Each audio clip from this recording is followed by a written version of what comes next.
I caught Miranda sliding a sealed folio stamped with my name into the locked succession cabinet at midnight, and the paper made a small, precise sound that stopped me cold.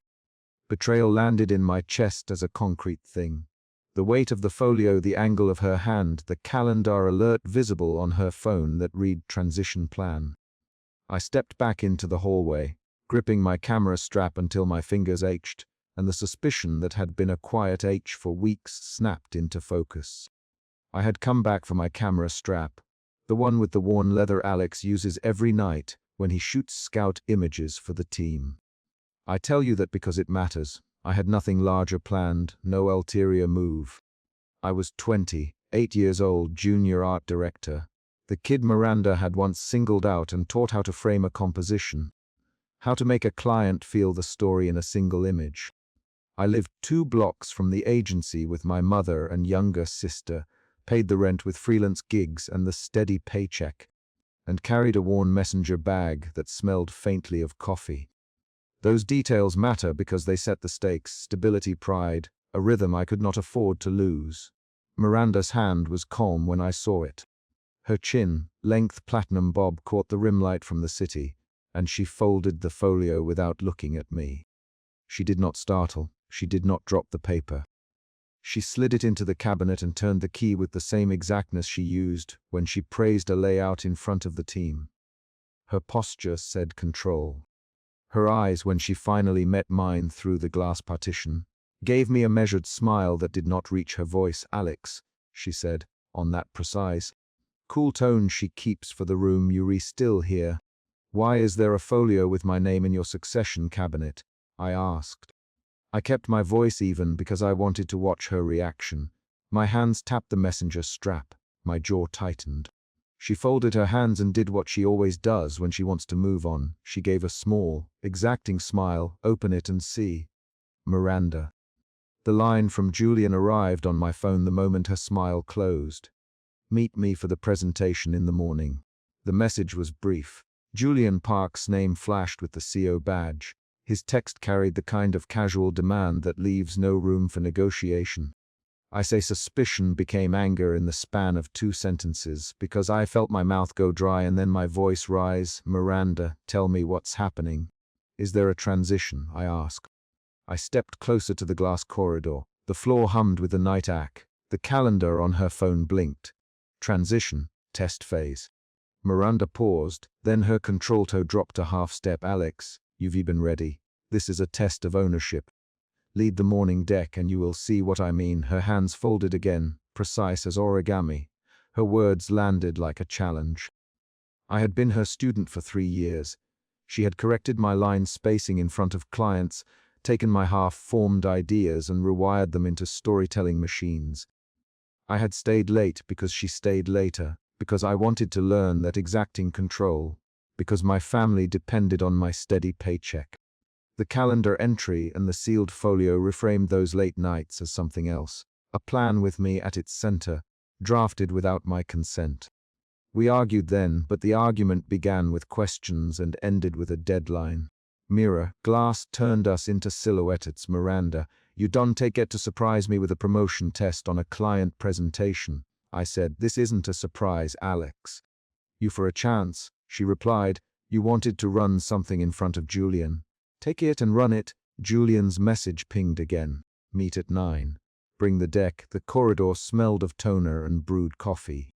I left with the folio still clutched beneath my arm, unable to shake the view of her sliding that paper into the cabinet.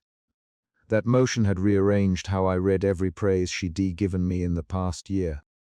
Back at my desk in the creative bullpen, I opened the folio because sleep would not come, and because suspicion had become something I had to test.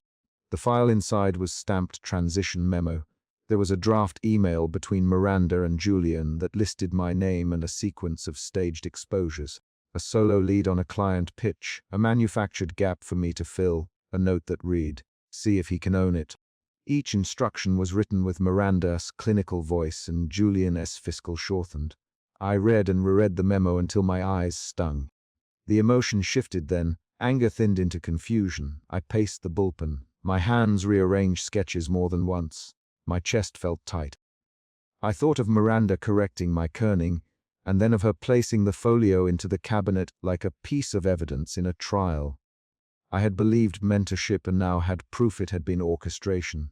I told myself she had good reasons. I told myself Miranda wanted to test who could survive the agency and who could lead clients. The rationalizations lasted until the morning meeting when Julian framed Miranda as the house visionary and then turned to me with that smile that never reaches his eyes. Alex, Julian in the client presentation room, we want to see what fresh eyes can do. Run us through the creative concept. He glanced at Miranda, then at the client, then back at me. Show us how you deposition this. The client was from a national retail chain. Their heads tilted toward the screen. My slides should have been there. My voice should have sailed through my rehearsed lines. Instead, 3 key slides were missing. An alternate set glowed on the screen with phrasing that undermined the sequence I'd planned. A client asked a sharp, unexpected question about distribution logistics that would only come up if you had not threaded the production timeline into the creative narrative. I felt the room pivot around me. My hands found the edge of the lectern. My mouth worked as if sorting through a pile of misplaced props. I'm not sure where those slides came from, I said. We prepared, Alex, the client interrupted. This version seems incomplete. Who prepared this deck? Julian leaned forward, watching. Miranda sat at the back with her hands folded. Her face was unreadable. The sudden rush in me, heat pooling beneath the ribcage, shifted into something raw. I looked at Miranda, and the rest of the room watched my gaze like a jury. After the meeting, the air in the hallway felt different. That small conference had stripped the scaffolding I'd been learning to trust. I stormed into Miranda's office so fast the door clicked behind me. Miranda, those slides, who did that? I threw the folio on her desk. The leather folio landed with an angry slap. She did not flinch. Alex, I had to see you under pressure. The presentation was designed to expose how you handle an unexpected pivot. You ran as you were coached to, as I was coached to, I said. You put me on to fail, so you prove a point. She tapped a pen against the leather folio. Her hand did the measured pause she uses when she gives praise, not to fail, to test ownership, to prove that what I taught could survive without me. I could feel my mouth forming different responses. An accusation, a plea, a demand. I chose rapid lines instead, so you set me up. You let them cut my slides. You let a client humiliate me. She did not raise her voice. Her answers came in careful beats. Julian wanted him molded. Miranda, she said, and then corrected herself with a minimal smile. Alex, Julian wanted a team he could shape. I wanted a successor who could carry the agency's voice. This is how I made that decision, 3 to 6 back, and 4th lines of argument followed, sharp and hot. You made the decision without telling me, I said. You were ready, Miranda replied. You put my career on a gamble, I said. I put your growth on a controlled test, she said. Her wording made me taste metal. My hands balled into fists. I paced to the window and pressed my forehead to the glass. Downtown lights threw gold and teal across my face. The physical sensation of my chest compressing replaced general anger with a sharper, concrete reaction. My hands trembled. I spoke through the trimmer. If you wanted me to lead, why not say so? Why hide the memo? She closed her eyes for a beat, and then opened them as if making a careful arithmetic. Because Miranda cannot show weakness. Because legacy is fragile. Because the board responds to results, not speeches. She used the word legacy. The agency she built needed visible continuity. She framed sacrifice as strategy. Each rational sentence rearranged the moral shape of her actions in my head. I wanted to throw the folio at her. I wanted to ask who else she detested like this. The shift from confusion into a resigned clarity moved through me slowly. I could either refuse what she offered and risk losing everything, or I could accept and carry the cost.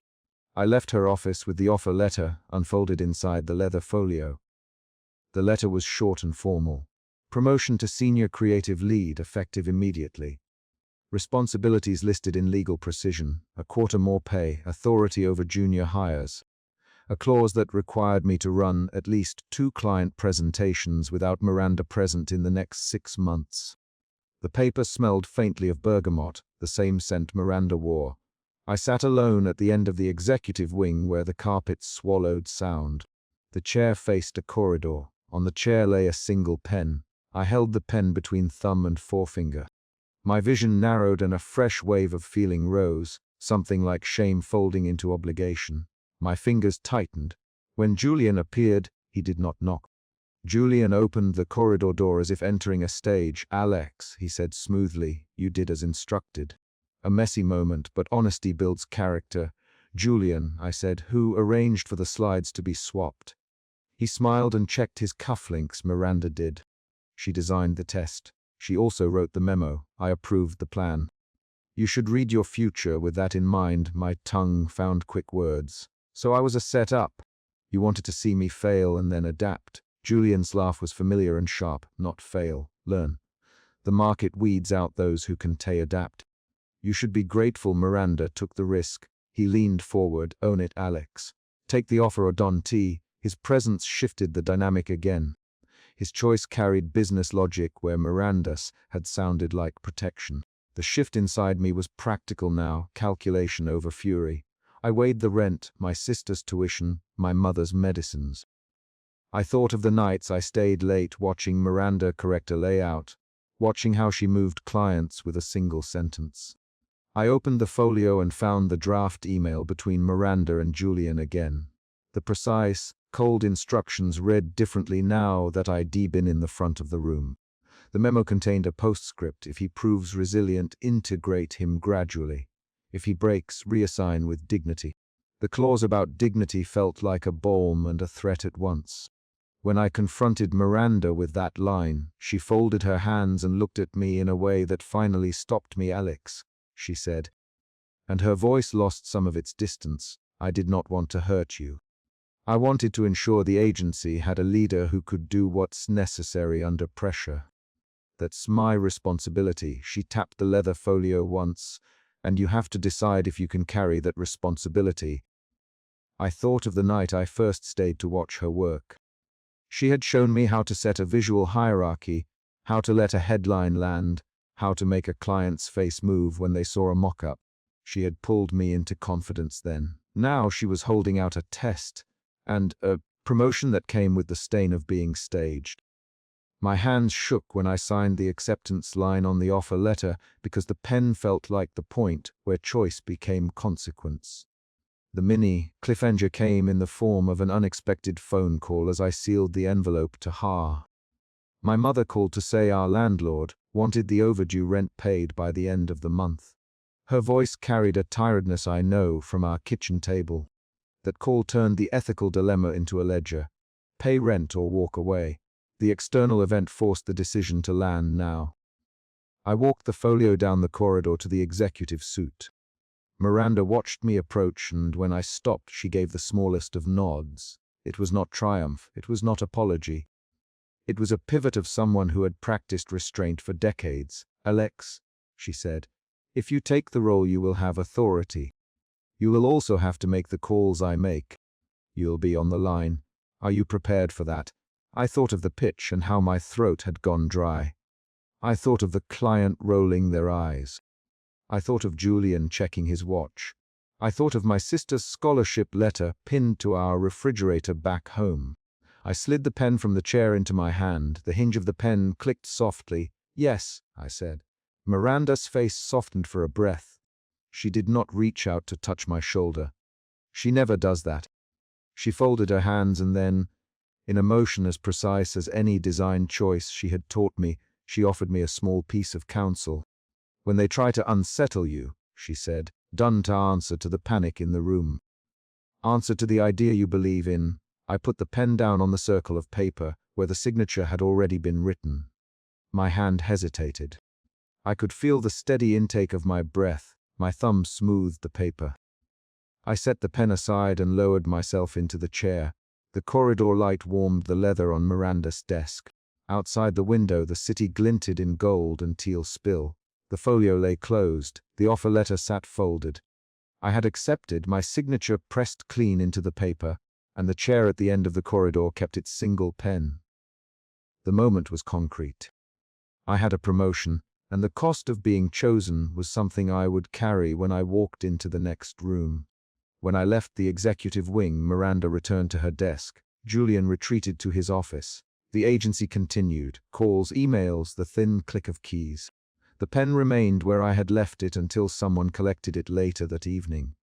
My acceptance did not erase the way Miranda had prepared me to replace her. It sealed that process into an arrangement I would now have to defend. I stood in the hallway long enough to count the number of breaths it took to steady my hands, then walked down to the bullpen where the overnight lights hummed and the prints of our work waited to be rearranged. I do not end this with a manifesto.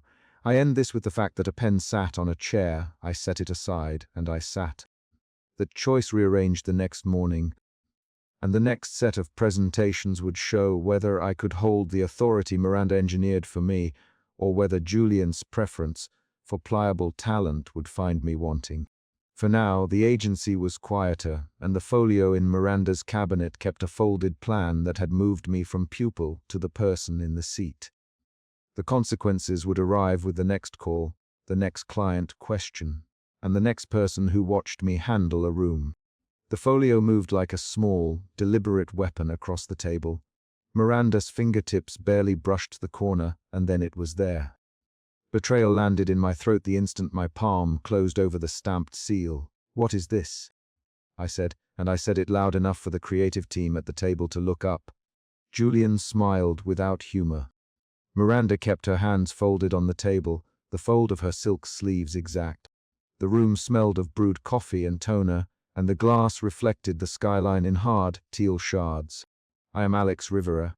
I do not introduce myself that way when I am nervous. I let a camera or a layout do the talking."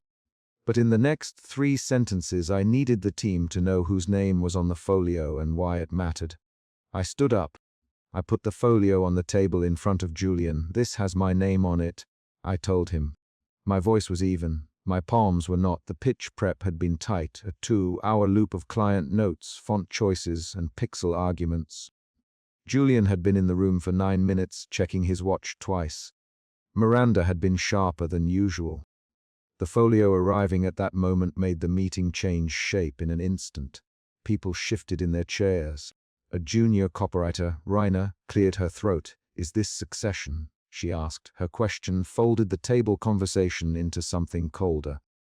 I felt a flip inside me, suspicion picking at the edge of what I trusted.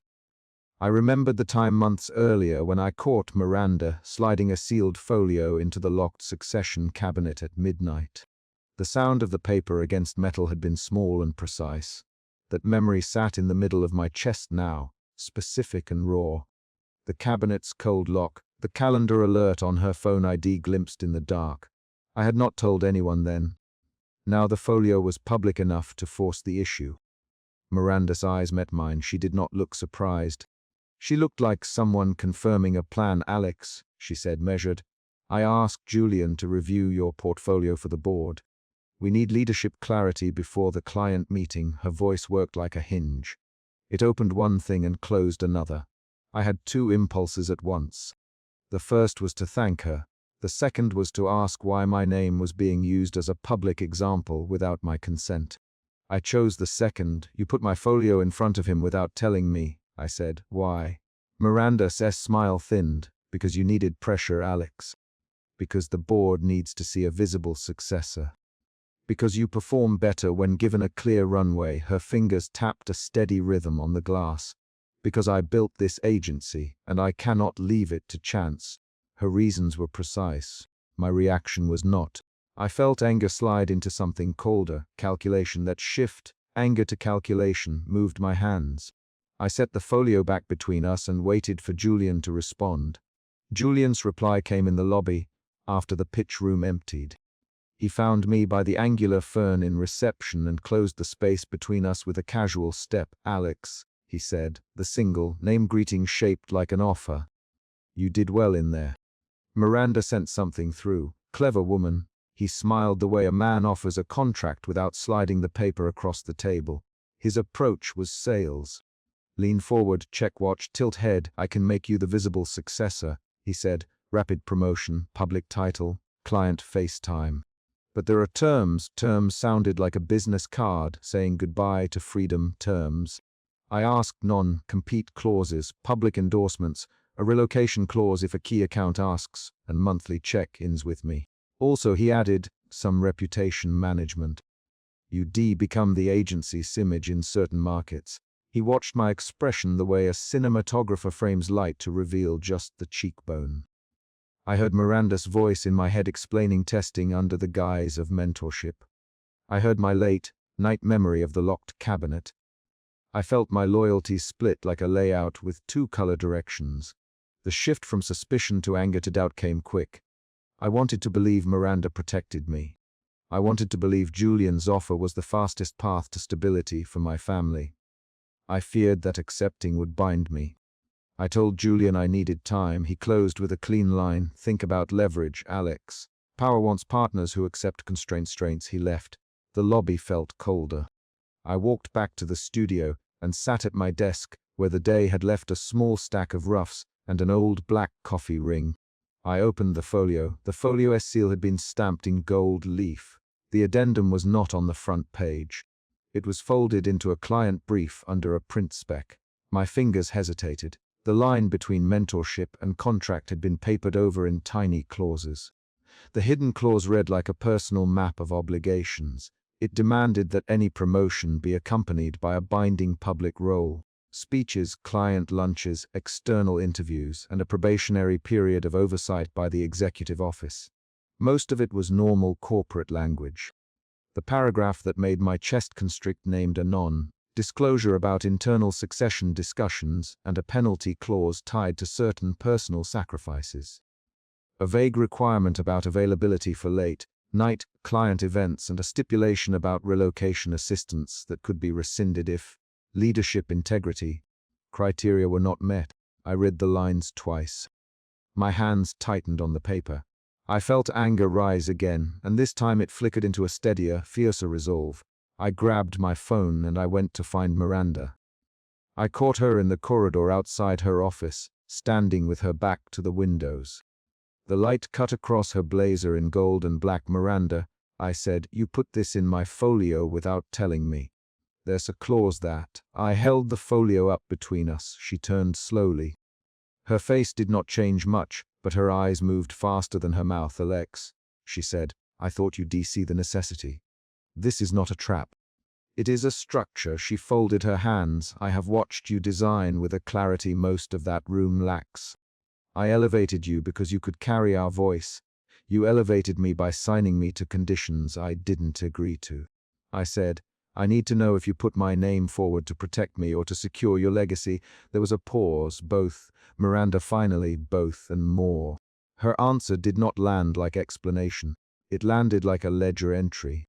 I asked the first hard question that had been sitting in my chest since midnight months earlier. Did you put me in the succession cabinet at night?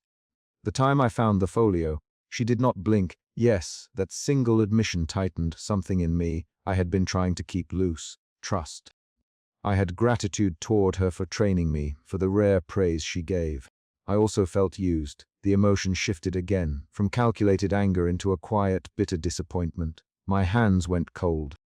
Miranda stepped closer, just enough to close the corridor's air. You are not a placeholder, Alex. You are my choice.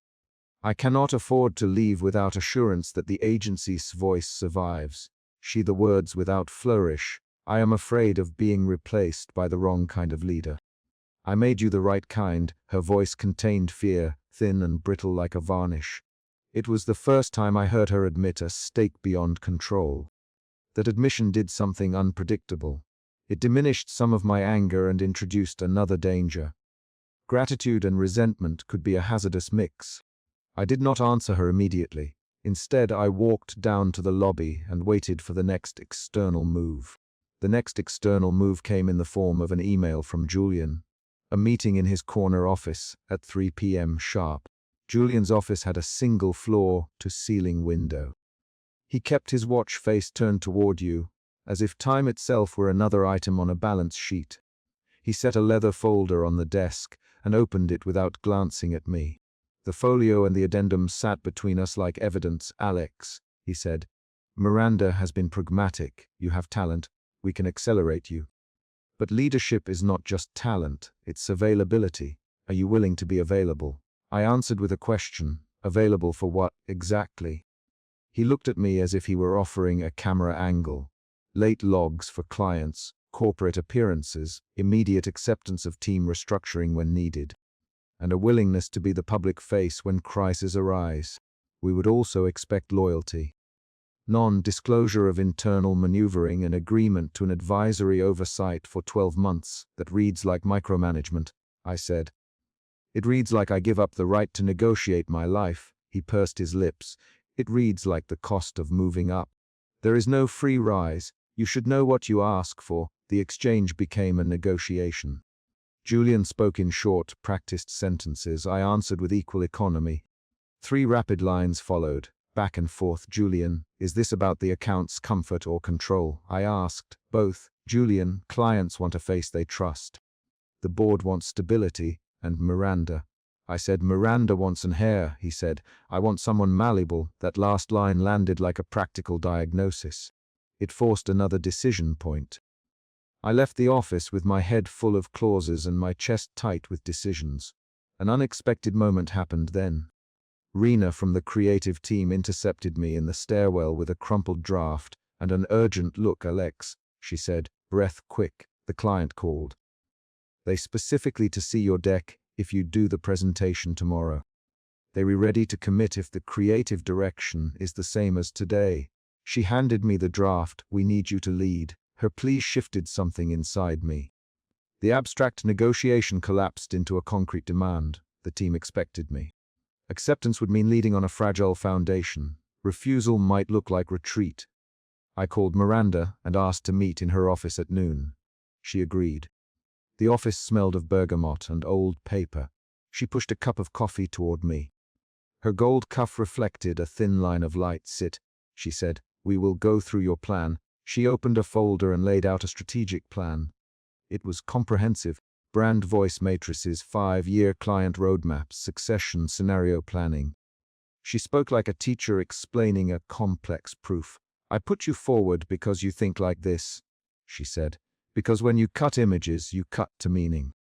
The agency needs that. As she spoke, I watched her make an argument for me with gestures that had weight. She praised my work with a precision that sounded almost engineered. Your work resonates with markets we've not yet drilled into.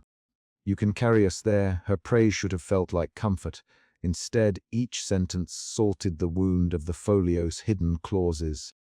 The mentorship, I realized, was also a test. She had been watching whether I could translate agency voice into a replicable process. The shift in my understanding, mentor to manipulator, hit like a small, bright cut. I asked the question that had been under my tongue since the lobby. Miranda, did you intend for those clauses to limit my choices? She folded her hands precisely. Limit is too charged a word. I wanted assurances. A successor cannot emerge without structures. Structures ensure continuity. Her answer left a metal taste in my mouth. I left her office and returned to my desk. I laid the folio on the table and called Julian again.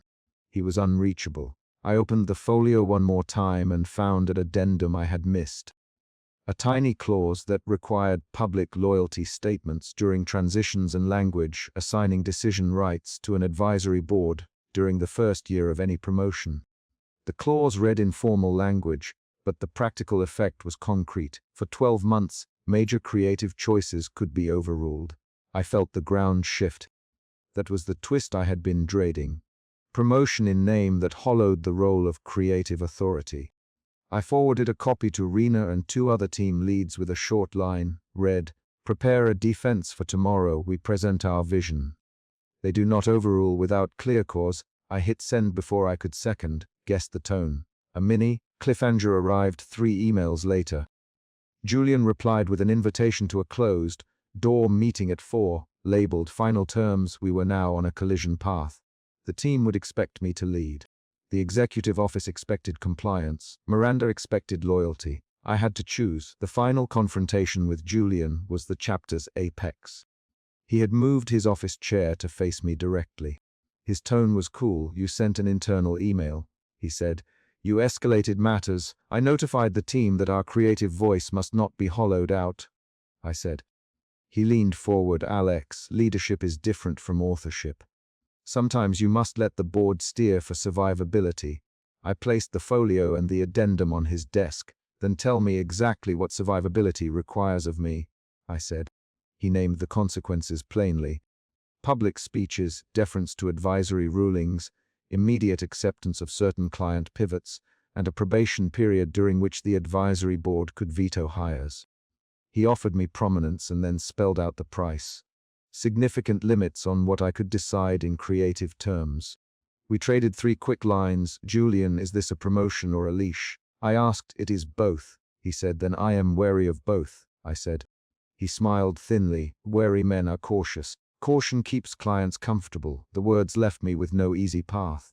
Miranda did not enter his office until after I left. I found her in the empty corridor outside the creative studios. She watched me walk away and then called my name. Alex, she said, softer than she'd been all day. Come here. She stood close enough this time that I felt the heat from her blazer. I wanted you to be chosen on your merits. I wanted proof that you could handle pressure. I feared a wrong successor would undo what I built. Do you understand that? She asked. I looked at her and felt something like pity for that fear. It did not absolve what she had done. I understand fear, I said, but you made a bargain with my life without telling me. She paused. For a moment, the precision in her face fell away and left the traces of something real. I am tired of watching people take the agency apart because I did not make a plan. I am tired, Alex. The words were short, direct, close to breaking. That was a vulnerability I had not seen often from her. It shifted the angle of my anger again into a softer confusion. I did not want to punish her for being human. I did not want to be bound. I left the office and walked the city blocks in the late light, the gold of sunset against teal glass. At my apartment I laid the folio on my table, my vintage camera strap folded beside it like an old proof that I had chosen image, making over neat career moves. I thought about my mother waiting for rent and about the dinners I skipped to pay bills. I thought about Rainer's urgent face and the team's trust. I wrote one message to the creative group, a short, direct line: prepare a public defense. We show them why control will cost the account. Then I typed another note and deleted it 3 times. The emotion inside me pulsed: anger, doubt, a small ember of resolve.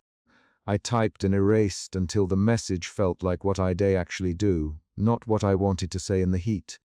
Finally, I sent a single, precise instruction to the team with a copy to Julian and Miranda. Tomorrow at 9, we present the creative strategy exactly as drafted. If any advisory body attempts to change the work without clear client-driven cause, we will call for a joint review and ask for written rationale. Prepare slides. Be exact. I watched the 3 blue dots turn into delivered. The action was small and exact. The day's tests were not over, but I had shifted from feeling acted upon to taking a visible, practical step. I had turned private betrayal into a public stance. Outside my window the city moved on. My phone buzzed with a new message. Miranda had sent a short reply, 2 words: do this. I read it twice. Her terse instruction was permission and pressure combined. I sat back and felt the chapter fold toward whatever came next. I had confronted the folio, the clause, and the man with hiring power. I had heard Miranda admit fear. I had told the team to prepare. The final beat was small and concrete. I opened my email, attached the folio, and sent the creative deck to the team with the single line: we show them what we are. I hit send and watched the tiny blue bubble change to delivered. The agency would see our answer in the morning. I pushed the glass door and the slide hit me before anyone spoke. Interim creative lead, Alex Rivera, burned in teal and gold across the boardroom wall. Betrayal lodged in my throat like a stone. I felt my fingers tighten on the folder I still held. Miranda and Julian were standing under the projection, their faces bathed in rim light. And board members around the table looked up at me the same way you look up at a sudden sound. I demanded an explanation in a voice that wouldn't shake. That demand became the opening move of everything that followed. I am 28. I work late. and I have a habit of bringing print proofs home so my daughter can trace the lines on the paper. 5 sentences into that night, I had already lost the small certainty I carried that Miranda mentored me out of respect, not calculation. The calendar alert ID seen on her phone weeks earlier, the one that reads Succession Review Finalize Folio, didn't belong in the light of day like this. It belonged back on the shelf where private plans are meant to stay, mine closed on the edge of the folio in my messenger bag. I could feel the worn leather strap press into my palm. Alex, Julian, and his voice cut the low murmur at the table. He sounded practiced. He glanced at Miranda and then back at me, like a mediator passing a note. We thought it best to make this clear tonight. I put the folio on the table and pushed a chair back hard enough that it scraped. Make what clear? I asked. My mouth was dry, but my words were precise. I stared at Miranda, put my name in a sealed folio at midnight. You didn't tell me. You chose me without asking. Miranda folded her hands and kept her gaze level. I have been preparing a controlled transition, Alex, she said. Her voice had the same measured cadence I'd heard when she praised work in front of the team. You know the clients, you know the work. This is about continuity. Betrayal was the route that pulled me from the door and pushed me around the table. It altered my choices in the room. I moved from shock to rage in 3 breaths, then to a quieter planning that felt like recoil. I had to force myself to speak so that the board would hear my next question without letting my hands betray me. The folio, I said, tapping the stamped seal with a fingertip, has my name. What was in it when you slid it into the Succession cabinet at midnight? I said it aloud to everyone, and the room went tight. A board member cleared his throat and said, "We've discussed this for weeks." His tone tried to flatten an argument before it started. Julian smiled too quickly. Miranda's jaw moved once, a small precise motion, like a hinge closing. That motion snapped me back to the night I'd caught her sliding the sealed folio into the locked cabinet. I had been passing the executive corridor at midnight to fetch a print when the door clicked and the folio made a metallic whisper as it met the lock. I remembered the calendar alert on her phone shining green in the dark earlier that day. Those concrete details, how the folio sounded, how the light hit the stamp, were not feelings, they were evidence. I threw that evidence onto the table and watched the way it rearranged faces. Julian leaned forward. "Alex, this isn't personal. It's about the agency's stability." He tapped the presentation remote, and the slide changed to a spreadsheet that listed clients and revenue. "We need someone who can hold the line while Miranda transitions." "Transition," I said. The word clicked between us like a key. "You say transition. Miranda, when did you decide you were engineering this exit?" I didn't wait for a diplomatic answer. I wanted specifics, dates, signatures, the addendum I had smelled somewhere in my memory. She gestured toward the city lights outside. "I've been managing Succession privately to prevent chaos." She folded her hands tighter. "I told Julian I would align things before announcing anything." A woman at the far end of the table spoke up. "Miranda, did you discuss compensation or authority in that plan?" Her voice carried the boardroom's curiosity. Julian's fingers tapped his watch. His mannerism read like impatience to the people who had seen him make deals. After the meeting dissolved into sentences about legalities and non-disclosure, Miranda to speak with me in her office. I said yes, because I wanted answers and I didn't want them in pieces. The corridor smelled of floor polish and the faint citrus bergamot that always followed Miranda's presence. As we climbed to her rim-lit office, my stomach tightened with a shift from humiliation to calculation. Inside her office, she placed a lidless mug on the table and folded the printed folio open. "I have been deliberate, Alex," she said. "Not everyone can take what we do and keep the agency intact. I trained you because you can." "You trained me," I echoed, counting the ways the phrase balanced on the room.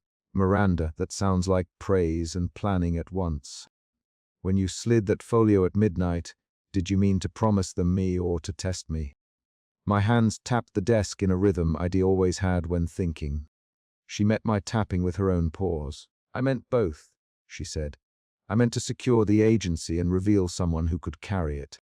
I meant to protect what I built." Her measured pauses were the same ones that had sharpened someone's pitch into a campaign. She offered praise that landed oddly on my skin. You've earned every piece of work on your resume. You are careful with images, you make clients comfortable, and you keep your team steady. I resisted a reflex to take the compliment whole. Instead I asked, then why the midnight secrecy? Why the sealed folio? Why not tell me? My voice kept its edges. Miranda's hands folded over the folio, because transparency at the wrong time invites destabilizing moves. You know who would try to leverage that moment. She looked at Julian by name without looking up. A new shift pulled through me, suspicion. Betrayal had given rise to suspicion, and suspicion made me search. I left her office and moved to her desk, rifling through pages with a precision trained by years of proofs. The folio's inner sheets smelled faintly of ink and bergamot, the same scent she wore. There it was. A hidden addendum tucked between campaign budgets that named terms I had not imagined. It defined reporting lines that gave Julian a veto and reduced Miranda's final authority to an advisory clause. My fingers paused on the paper where signatures blurred under a stamped approval. The addendum changed the pattern of the whole plan. It turned the story from a mentor grooming a protégé into a negotiated transfer that protected Julian's control and trimmed Miranda's power. I felt a second emotion move through me, anger, sharp and hot, followed by a slow, cold clarity. When I confronted Julian in the corridor later that night, he smiled in a way that was meant to disarm. "Alex," he said, "we all make plans. I'm trying to keep the company on a stable footing." "I found the addendum," I said, holding the paper so he could read it. "This gives you veto and sidelines Miranda's authority. Did you negotiate this without telling her?" I stepped closer enough to make him look down at the type. "Negotiated with counsel," he said. "We did what leaders must." He checked his watch, the motion criminally casual for the moment. "You should consider the opportunity here." Inside me, reaction shifted again, from anger to a tactical pause. The folio had promised me a place, and the addendum had turned that promise into leverage for someone else. I thought of my daughter tracing ink lines on proofs at our kitchen table. I thought of the salary that meant steady daycare and a small apartment that didn't leak. Those concrete needs weighed against the shape of the betrayal. I did not accept Julian's glossy future on the spot. Instead, I walked back to the atrium where the glass made a hallway of reflections and raised my voice. "Miranda, Julian, I want both of you to answer in front of the room." I called them out because secrecy had been the problem. Public answers were the remedy. They followed me to the atrium. The ceiling was high, and the embedded lights threw a clean band of amber across the marble. Board members were still scattered. Some drifted near like moths to a lamp. I laid the folio on the low table and pushed it forward. "Tell me how this protects the agency and not one person's grip." My hands didn't shake. Miranda's first move was an admission that landed like a measured step forward. "Yes. I engineered a controlled transition," she said. "I did this because I feared an unplanned sale or a hostile takeover if the team fractured." Her voice had the same contralto calm, but the words cut sharper when she added, "I did it knowing I might be sidelined." "You engineered your own exit," I said. Board members murmured. Julian's jaw tightened. It was a choice to protect the clients and the staff, Miranda. I calculated risk. I asked myself whether my presence was the only thing keeping the agency stable. She looked at me and the board at once. I wanted continuity. Continuity for whom, I asked. For the agency or for whoever holds the veto? I flipped the addendum open and read the line that handed veto power to Julian. "This clause isn't continuity, it's control." Julian stepped in then. "Control keeps revenue predictable. Predictability keeps salaries paid." He held my gaze. "Alex, we were offering you resources, autonomy to run creative, and board backing." "Autonomy with a veto doesn't feel like autonomy," I said. The room's temperature seemed to move with every sentence I spoke. I watched Miranda react. Her fingers folded and unfolded once, twice. We argued fast and hard after that. 3 rapid exchanges ricocheted through the atrium. "Miranda, did you tell them your authority would end?" I asked. "I told them I would step back if that preserved the agency," she replied. "And you did not tell me to brace for being used as a shield." Alex, you misread my intent, she said. Intent doesn't undo the addendum, I replied. Board members began to press with questions about timing and client relations. I answered with facts. The filing date on the addendum, the meeting minutes I had photographed, the calendar alert on her phone. Each concrete piece of evidence moved the conversation from accusation to negotiation. At one point, a junior creative burst in from the corridor. Clients on line 1, she said, breathless. They want reassurance. Her arrival was an external event that snapped us back to immediate business. Miranda moved to the phone, then stopped and looked at me. Alex, can you handle them? She asked. Handling clients became the test that would prove whether I could act under pressure. I took the call with 8 board members close by and walked the account lead through a reassurance plan in 3 points. My voice stayed steady. After the call, a partner approached me and said, "You calmed them down." That sentence, practical, small, shifted something in the room. It changed the evaluation from theoretical readiness to visible performance. Miranda nodded once, thinly. Julian's expression didn't change, but I saw an adjustment in how he sized me. Late into the night, Miranda for one more private conversation. We went back to her office, and she folded the folio closed in front of me. "I made choices I will have to live with," she said. "This company is part of me. If I hadn't T-plan, someone would have taken it. Julian is practical. He wanted assurances. I wanted protection." Her words were an explanation, but they were also an appeal. She touched the leather folio as if it were both map and heirloom. "Alex, I trained you to hold the room, to translate messy ideas into clear images, and to keep the team calm. I trained you to be the person I could trust with clients when I stepped back." I remembered the moments she decorrected a type size with a single finger, taught me to fold briefs so the edge lined up with the logo, placed her palm over an errant layout and said, less obviously clever. More honest, those concrete lessons had built me. They had also nested a debt in me. "I trained you," she said again, and there was no flourish in the repetition this time. It was a fact she laid on the table. A new emotional shift moved through me then, from anger and suspicion into a quiet assessment. I had to decide whether to be the pawn the document suggested or to reshape the table. I thought of my daughter's small hand tracing ink on a proof. I thought of the stability I needed. I thought of Miranda's voice teaching me to tighten an argument. Those were concrete weights. I spoke plainly. I want to be a pawn. The words were small and sharp.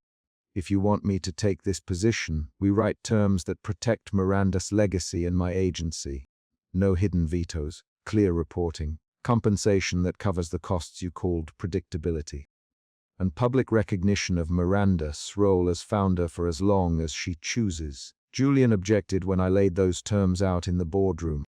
"We can remove checks that protect investors," he said. He offered his version of a safety net, a staggered authority that retained veto power.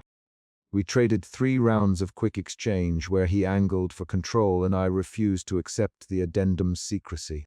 Our back and forth had the rhythm of negotiation, probing, countering, clarifying. "Alex, you're asking for too much," Julian in one of those rounds. "Then name what you will allow," I replied. "We can offer a probationary agreement with specified milestones," he said.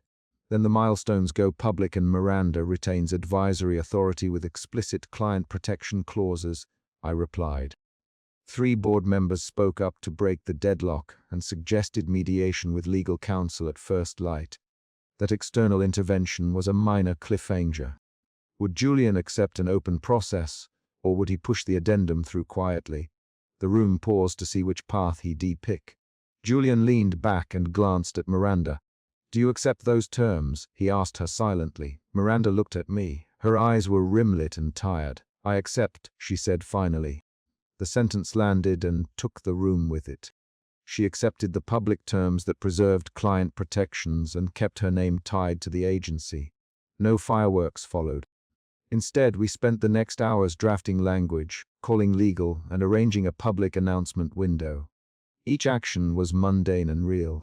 Signatures, recorded minutes, a pressed timeline. We moved through tasks the way surgeons move through a long operation, steady hands, precise steps.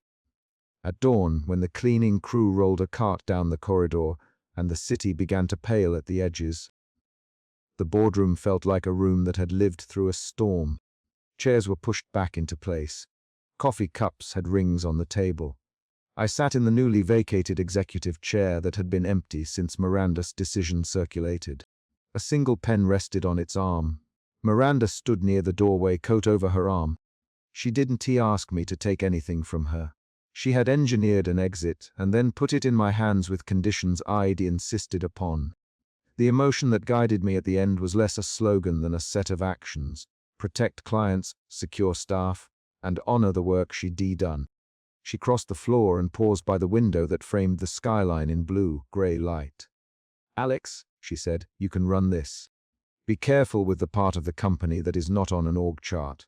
"What part is that?" I asked. "The loyalties, the small habits, the reasons people stay." She touched the rim of the chair as if to check the leather. "Those are harder to defend than accounts." I nodded. I took the pen and set it precisely along the chair arm. The pen felt ordinary and exact. "I will sign for the clients. I will keep their confidence," I said. Miranda looked down at the folio in my hands, then up at me. "Thank you," she said, once, and the tone was neither wide nor cold. It held a brittle warmth that had always come when she meant something private. She turned and walked down the corridor without looking back. Her steps measured out the distance she had chosen. As she passed the boardroom door, she straightened a hanging brochure on the wall with a single finger. A small, precise motion that eased something in me the way a tightened rule might ease a loose layout. I sat for a long minute in the chair, the pen under my fingers. The dawn moved across the table in a band of gold, and then teal as the city came alive. Board members slowly drifted out to make calls, to set up the public statement, to hold clients. Julian made one last offer about staggered approvals, and I declined politely. The language we de-drafted would stand. I rose and walked to the window, where the sky had the thin blue of early business hours. My hands were steady. The folio in my messenger bag was closed, stamped, and now annotated with the changes we de-agreed upon. Miranda's name remained on the masthead as founder and creative director emeritus. The addendum was rewritten so vetoes became consultative reviews with timelines. I had turned secrecy into a contract that required public accountability. A cleaning cart rattled past and the attendant tipped his cap. I took the single pen and slid it into my breast pocket, where it would be ready for sketches and quick edits. I thought of my daughter and the ink lines she traced. I thought of the lessons Miranda had given me with deliberate smallness. I thought of Julian's pragmatic measures and of the way the board had listened when clients needed calm. The chapter closed on an action.